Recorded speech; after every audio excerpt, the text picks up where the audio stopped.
বায়তুল শরফ শাহ কুতুবউদ্দিন এতিমখানার তৃতীয়তম বার্ষিক সভার আমাদের মাঝে বিশেষ অতিথি হিসেবে উপস্থিত আছেন barrister Mohammad Osman, attorney general, supreme court, Dhaka. সম্মানিত সভাপতি হিসাবে আছেন সাবেক উপজেলা চেয়ারম্যান আমাদের শ্রদ্ধেয় জনাব আলহাজ মোহাম্মদ ইদ্রিস মিয়া এবং বায়তুল শরফ আঞ্জুমান তাহাদের কেন্দ্রীয় দুইজন সদস্য জনাব মুসলিম উদ্দিন সাহেব এবং জনাব নুরুল করিম সাহেব,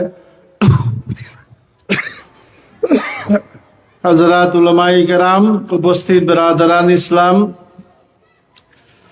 আল্লাহ তাআলার শুকরিয়া এই মাহফিলে আমরা উপস্থিত হতে পেরেছি। সবাই বলি আলহামদুলিল্লাহ।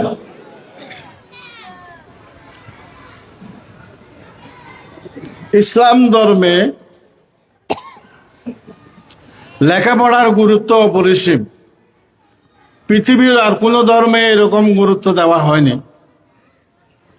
পবিত্র কোরআনের প্রথম নাজিলকৃত আয়াত, ইকরা, তোমরা পড়ো তোমাদের রবের নামে, যিনি তোমাদেরকে সৃষ্টি করেছেন।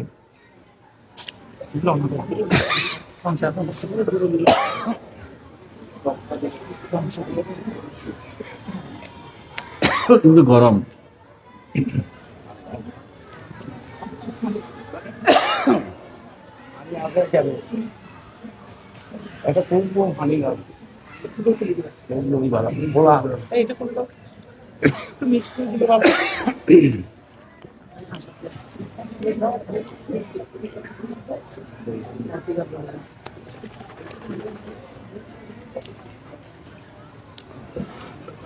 ইকরা, তোমরা পড়ো